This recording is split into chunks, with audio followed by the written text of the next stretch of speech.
అందరికీ నమస్కారం మేడం. నా పేరు రాంబాబు.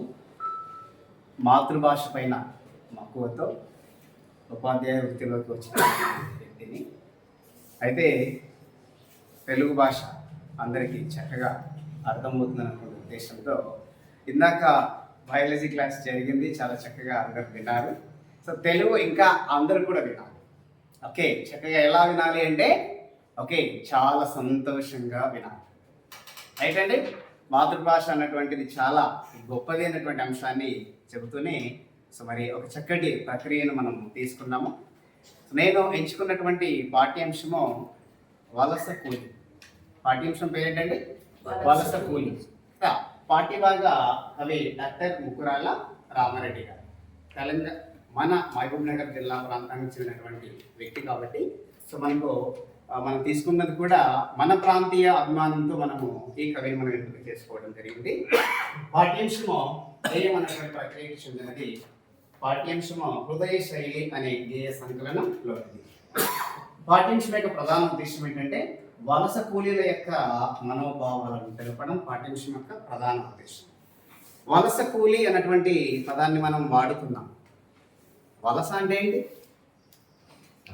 వలస అంటే ఏంటి? ఒక ప్రాంతం నుంచి మరొక ప్రాంతానికి ఉపాధి కోసము పని కోసము వెళ్ళడాన్ని మనము వలస అని అంటాం. సో వలస వెళ్ళవలసినటువంటి పరిస్థితి ఏంటి? ఎందుకు? ఎవరైనా సరే మన ఇంట్లోనే ఉండాలని అనుకుంటారు.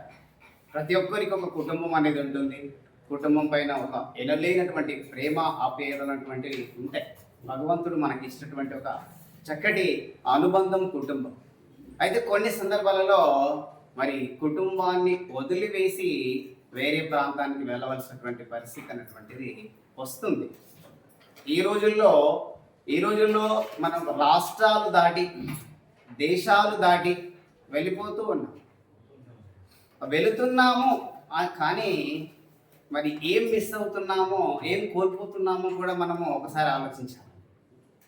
ఇక్కడ ఉన్నటువంటి అందరు సభ్యులు తమ కుటుంబంతో, అమ్మా నాన్నతో, ఇంట్లో ఉన్నటువంటి పెద్దవారితో కలిసి ఉండేటటువంటి అవకాశం చాలా వరకు తగ్గిపోయింది. కేవలం తన భార్య, తన పిల్లలు, తన కుటుంబం, ఇది మాత్రమే జీవితం అనుకుంటున్నారు. కానీ ఆ పరిస్థితి దాపరించడానికి గల కారణం ఏంటి అంటే జీవితం అనేటువంటిది కొన్ని గుణపాఠాలను నేర్పిస్తుంది. ఓకేనా? చదువుకున్నటువంటి ప్రతి వ్యక్తి, చదువురానటువంటి ప్రతి వ్యక్తి కూడా తమ ప్రాంతాన్ని వదిలిపెట్టి వెళ్ళిపోవాల్సినటువంటి పరిస్థితులు అనేటువంటి వస్తూ ఉన్నాయని చెప్పవచ్చు. అయితే తెలంగాణలో ప్రధానంగా 10 జిల్లాలు.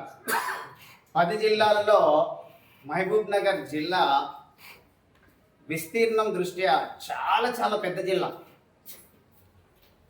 మరి వలసలు వెళ్ళడంలో కూడా చాలా చాలా పెద్ద జిల్లా. ఇది మన దరిద్రమో, మన అదృష్టమో, మన దురదృష్టమో మనకు తెలియదు. కానీ తెలంగాణ ప్రాంతంలో అన్ని వనరులు ఉన్నప్పటికీ కూడా నీటికి నోచుకోక మరి అట్టడుగుల ప్రాంతాన అభివృద్ధికి అందనంత దూరంగా ఉన్నటువంటి ప్రాంతం మన మహబూబ్ నగర్ జిల్లా. దాన్ని మనం ఉమ్మడి జిల్లా అంటున్నాం. ఈరోజు ఆ మహబూబ్ నగర్ జిల్లాను 5 జిల్లాలుగా చేసుకున్నాం. గద్వాల, వనపర్తి, నాగర్ కర్నూలు, నారాయణపేట, మహబూబ్ నగర్. ఇలా ఈ మహబూబ్ నగర్ జిల్లాను మనము వలసల జిల్లా అంటాం కదా. వలసల జిల్లానే. రాష్ట్రంలో మీరు ఎక్కడికైనా వెళ్ళండి, దేశంలో రాష్ట్రంలో కాదండి, దేశంలో మీరు ఎక్కడికైనా వెళ్ళండి, కూలీ పని చేసే ప్రతి ఒక్కరూ ఏ జిల్లా నుంచి వచ్చారండి మీరంటే పాలమూరు జిల్లా అంట. పాలమూరు జిల్లా అంట కదా. ఎక్కడి ఏ మూలకి వెళ్ళినా కూడా మనకు ఆ పేరు వినిపించింది. చూడండి, ఒక్కసారి మనసు ఎంత బాధేస్తుంది చెప్పండి. మన ప్రాంతానికి చెందినటువంటి జిల్లా వాసులు వేరే ప్రాంతంలో వెళ్ళి పని చేసుకుంటున్నారు అంటే ఇక్కడ పని లేకనే కదా. ఎందుకు వచ్చింది ఇలాంటి పరిస్థితులు అంటే పక్కలో కృష్ణమ్మ నురగలు కక్కుతూ పొంగి పొర్లుతూ ఉంది కదా. నీటి అవకాశం లేదా అంటే నీటి అవకాశం ఉంది. ఆ రోజు పరిపాలించినటువంటి పాలకుల యొక్క ఉపేక్ష, అలసత్వం ద్వారా ఈ ప్రాంతం ఇలా మారడానికి గల ప్రధాన కారణం.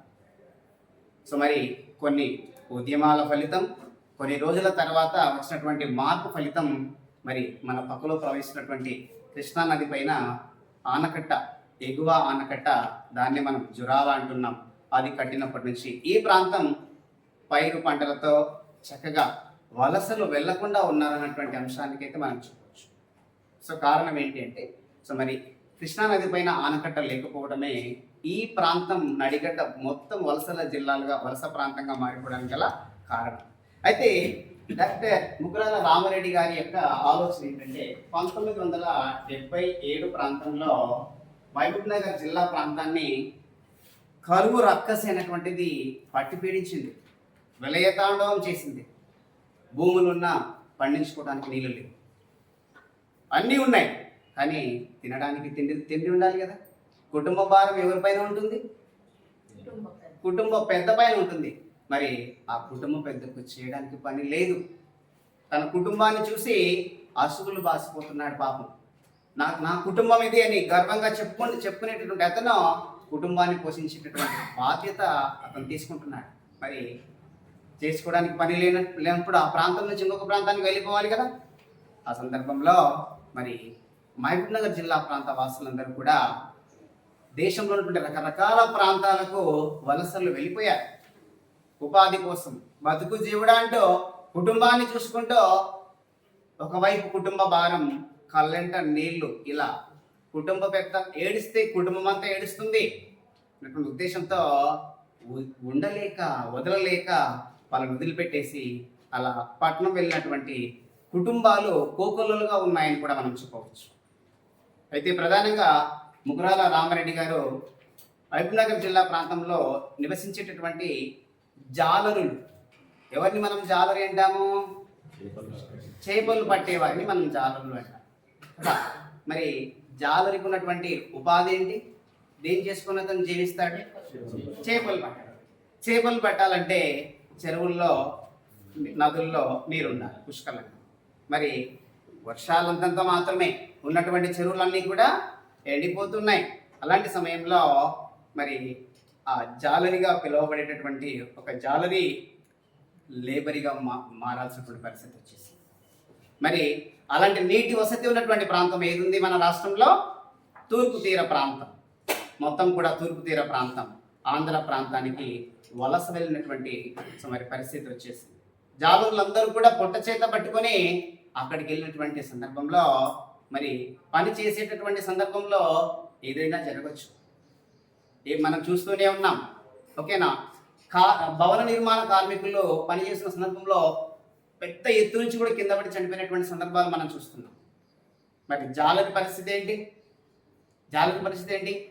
సముద్రంలో వెళ్ళినటువంటి నావ తిరిగి ఒడ్డుకు చేరుకుంటుందో లేదో కూడా తెలియదు. అలాంటి పరిస్థితుల్లో మహబూబ్నగర్ జిల్లా ప్రాంత వాసులు జీవించారు. రైట్? అలా వలస వెళ్ళినటువంటి మరి కూలీలుగా మారినటువంటి ఇక్కడ లక్షాధికారి, మన ప్రాంతంలో అతను లక్షాధికారి, కానీ వేరే ప్రాంతానికి వెళ్ళి అతను కూలీగా మారిపోయాడు. అలాంటి సందర్భంలో మరి 1977 ప్రాంతంలో ఒక పెద్ద పెను తుఫాను వచ్చేసింది ఆ ప్రాంతంలో. ఆ పెను తుఫాను దాటికి ఎంతో మంది చచ్చిపోయారు పాపం. రైట్?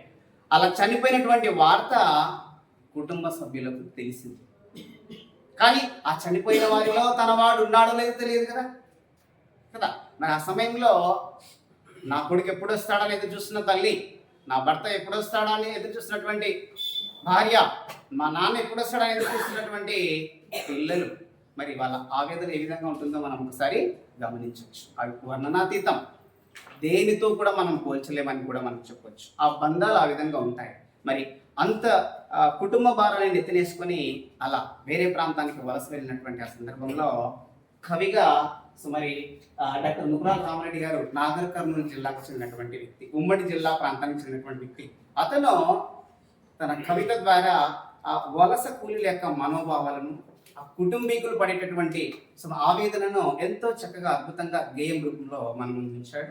సో ఆ గేయాన్ని ఒకసారి మనం చూసే ప్రయత్నం చేద్దాం. ప్రక్రియ గేయం అన్నాను. పాడుకోవడానికి అనుగుణంగా ఉండే ప్రక్రియను గేయం అంటాము. లయాత్మకంగా, భావాత్మకంగా, రసాత్మకంగా ఉండే ప్రక్రియలను మనం గేయాలంటాము. పల్లవి, చరణం అనేటువంటి భాగాలుగా విడిపోయి ఉంటుందని కూడా చెప్పవచ్చు. సో మరి ప్రస్తుత పాఠ్యాంశం కూడా హృదయ శైలి అనేటువంటి గేయ సంకలనంలోనిదని చెప్పవచ్చు. రైట్ అండి? ఓకేనా? సో మరి ఇక్కడ చార్ట్స్ కూడా మనం పేస్ట్ చేసాము. ఓకే, సో ఇక్కడ గేమ్ ఇక్కడ ఉంది, అలాగే కొన్ని చిత్రాలు కూడా మనం చూస్తున్నాము. సో ఇది పాఠ్యాంశంలో ఉన్నటువంటి ఒక కుటుంబం యొక్క ఎదురు చూపులుగా మనం చెప్పవచ్చు. అలాగే సో ఇక్కడ చూడండి, చేపలు పట్టేటటువంటి వ్యక్తుల యొక్క సో మరి జీవన శైలి ఏ విధంగా ఉంటుందో మనం ఇక్కడ చూస్తున్నాం.